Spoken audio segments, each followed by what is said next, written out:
During the Horus Heresy, the War Master Horus led half of the 18 legions of Space Marines against the Emperor. But originally, in the days of the Great Crusade, there were 20 legions, and the story of how those two missing legions and the Primarchs who led them were lost was a mystery even back then.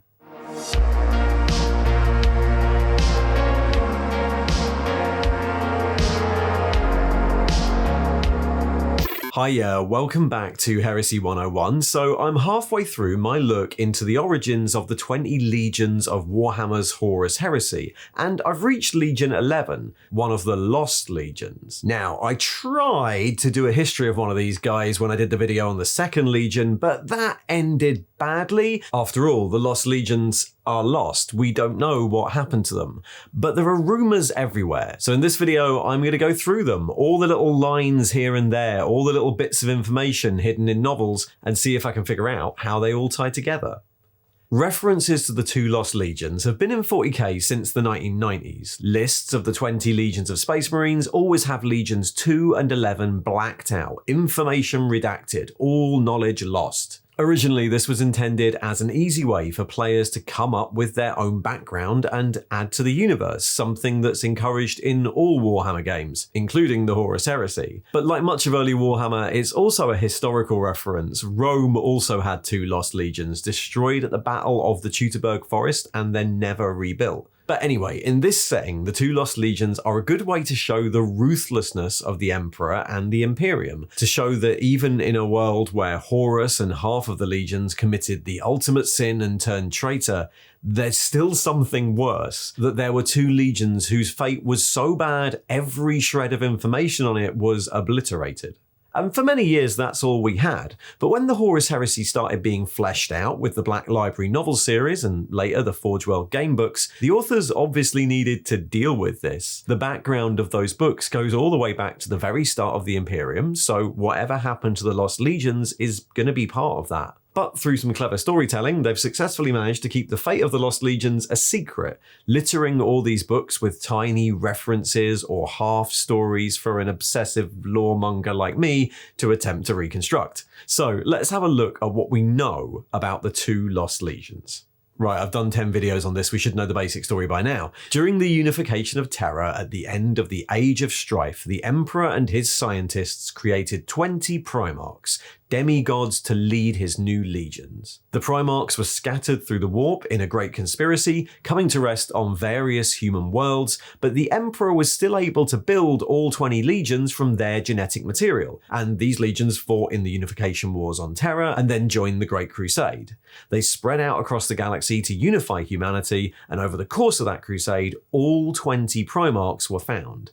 That's really old background, going back to the second and third editions of the game in the 90s. But we know that that account of events still stands because in Black Library stories set during the Great Crusade, various Primarchs reference their two lost brothers. In The Palatine Phoenix, Fulgrim refers to the second Primarch. He points out that he was quiet and contemplative. In the short story The Chamber at the End of Memory, Dawn refers to having met them both personally, something not all Primarchs did, though he can't remember much for reasons we'll get into later. And then there are other specifics. It's mentioned in a few places that both of them participated in the Rangdan Genocides, one of the biggest wars the Imperium fought in the first half of the Great Crusade. And in Fabius Bile, Clone Lord, we find out that one of the Lost Primarchs led an expedition to the ancient Necron structure known as the Ymgar Monolith during the Crusade. So both Primarchs and both legions fought at least the start of the Great Crusade.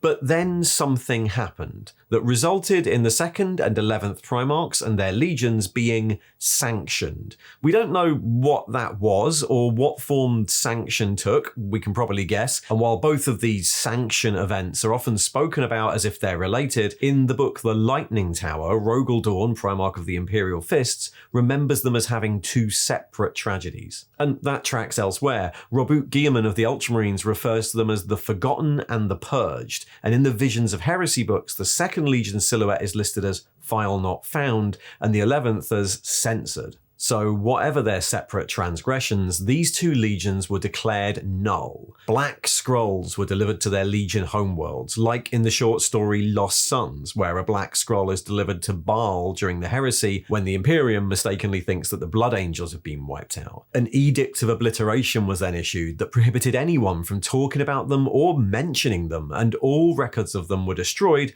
so that their fates didn't tarnish the morale of the Imperium. But more than that, knowledge of what exactly happened seemed so dangerous that Guilliman and Dawn had their memories permanently altered, along with presumably some of the other Primarchs, so they can't even remember what happened to them. In the chamber at the end of memory, Malcador, the regent of the Imperium, explains, "The loss of the 2nd and the 11th was such a wound upon us it threatened the ideals at the heart of the Great Crusade. It would have ruined all that we had built in the drive to reunite humanity and drive off our enemies. Steps had to be taken. Such was the fate of the loss that you willingly allowed it to make safe that knowledge." So, at least some of the Primarchs had their memories wiped, but we know there were survivors from those legions too. Lost Sons mentions that twice before have legion armories and fleets been redistributed to other legions, and in the chamber at the end of memory, Guilliman and Dawn argued to save the lives of the legionnaires that were left over after this. They also seem to have had their memories wiped and were inducted into the Ultramarines and the Imperial Fist legions, and this fits those two legions' backstory. The Imperial Fists had a really wide recruitment base, which meant that the cultural practices between their different companies could be really varied, and the Ultramarines were just really big. This repurposing of those lost legionnaires also generated rumours amongst other Astartes. In the first Heretic, the word-bearers even chat about this. "Those are just rumours," Torgal grunted. The assault sergeant didn't seem particularly certain. Perhaps, perhaps not. The 13th definitely swelled to eclipse all the other legions around the same time the 2nd and the 11th were forgotten by Imperial archives.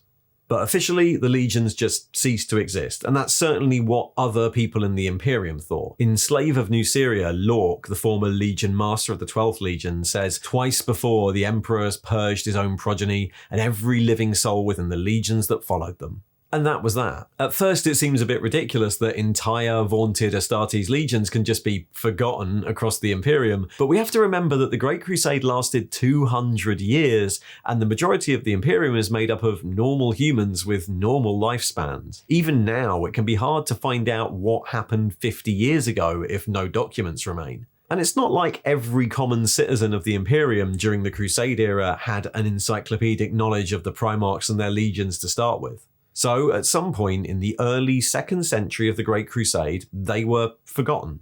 And by the time of the heresy, they were distant memories to most of the Imperium. And to the legions, warnings of what might happen if other Primarchs were to fail. So that's the order of established events, but what was this that happened to get two legions sanctioned, and who did the sanctioning? It's often hinted that the Space Wolves were the Emperor's executioners and that they were the ones to sanction the Lost Primarchs. And they'd certainly fought other Astartes before, but we only really know of two incidents of this. There was an event called the Night of the Wolf from Betrayer, where the Wolves took it upon themselves to warn Angron and his World Eater Legion that they were going too far, but despite a battle breaking out, they had to stop short of actually doing anything to Angron, almost like they weren't really sanctioned to be there in the first place. And of course, the second incident is the Burning of Prospero at the start of the heresy, where they were dispatched to bring Magnus the Red of the Thousand Sons back to Terra in chains, and were then tricked by Horus into killing him instead. There are loads of hints at how the wolves were there to be loosed on any Primarch that strayed, but little actual evidence of that. And in The Wolf King, the Primarch Liman Russ even expresses surprise that a Primarch could be killed, which kind of suggests he hasn't done it. But maybe sanction doesn't always mean killed. Rarely are either of the lost Primarchs referred to as dead. The words are usually lost or failed, and in the most recent Adeptus Custodes Codex, there are hints of something called Subject 11 imprisoned deep below the palace. One thing that is really clear is that the two lost Primarchs didn't fall to chaos. The distinction between the two lost Primarchs and Horus's traitor legions is made multiple times, even after the Imperium is aware of the corrupting nature of chaos. In Dark Imperium, which is a 40k novel, Guilliman states that I was one of the 20, 2 failed, half the rest turned on my father, which suggests that whatever the two lost Primarchs did, it wasn't turn on the Emperor. He also leaves their places in a memorial on Ultramar out of honour, and similar empty plinths are left for them in the Imperial Palace. Overall, these mystery events are treated like an unfortunate tragedy that needed to be hushed up rather than a deliberate public betrayal. It's also implied that whatever happened to them, it was the fault of the Primarchs rather than their legions. We know that the legionnaires were reassigned and memory wiped, and in Dark Imperium, Belisarius Cawl, arguing that the new Primaris Space Marines should be able to make use of 2nd and 11th Legion Genocides, states that the warriors were not at fault, the science is not at fault, their Primarchs were. So, while lots of people have speculated over the years, most of the more obvious theories have been disproven by the information in all these books. Did the Emperor discover the Primarch's pod only to find out the Primarch had died? No. Did they fall to chaos or rebel against the Emperor? No. So what's left? Well, genetic flaws might be an obvious solution. In Fear to Tread, Sanguinius, the Primarch of the Blood Angels, talking to Horus, seems worried that the genetic flaws in the Blood Angels might be enough to warrant their sanction. You know the reason. I won't be responsible for the erasure of the Blood Angels from Imperial history. I will not have a third empty plinth beneath the roof of the Hegemon as my legion's only memorial. Also, in Horus Heresy Book 3, Extermination, the backstory of the Alpha Legion mentions that some legions had gene seed flaws that meant they failed at the initial implant stage, before they even left Terra. But we kind of have to assume those were fixed, as we already know that the Marines were reused, so unless we're talking about a flaw in the Primarch alone that didn't pass down to his legion, the genetic flaw option seems unlikely. I mean, it's not like there haven't been genetic flaws in some of the other legions. The other option is a Primarch that stayed loyal, but whose methods differed so fundamentally with the Emperor's that he was a danger to the Imperium anyway. In The First Heretic, after Lorgar and the Word-Bearers are censured for worshipping the Emperor like a god, he confides something similar to Magnus the Red. I fear the Emperor will break the Word-Bearers and break me. We'd be cast alongside the brothers we no longer speak of. And this sort of idea is backed up in a lot of the backstories for the other legions. The Night Lords were censured by the Emperor for their horrific massacres near the end of the Crusade, and there were rumours that they would be sanctioned too. Vulcan, the Primarch of the Salamanders, says as much in Vulcan Lives. None of us wants another sanction, another empty pillar in the great investiary, another brother's name excised from all record. And before their reunification with Sanguinius, the Blood Angels had such a bloody reputation that there were rumours they might suffer the same fate. So the idea of loyal legions being a bit too enthusiastic in a way that warrants their destruction has a lot of evidence. And there are loads of other weird little quotes hidden here and there, many of them contradictory, but there is one place a lot of these threads seem to converge, somewhere a lot of the evidence points, and that is back in the Rangdan Genocides. So the Rangdan Genocides were one of the largest campaigns ever fought by the Imperium during the Great Crusade, and the most tightly won. The Xenos Rangda were so ridiculously powerful that it was possible the entire Imperial project might have been snuffed out before it really got started. And the Imperium suffered huge losses fighting them, so much so that legions like the Dark Angels, once the largest legion who led the charge during the Rangdan Wars, never really recovered, and other legions started to eclipse them in the 2nd century of the Crusade. The Imperium won in the end and exterminated the Rangda,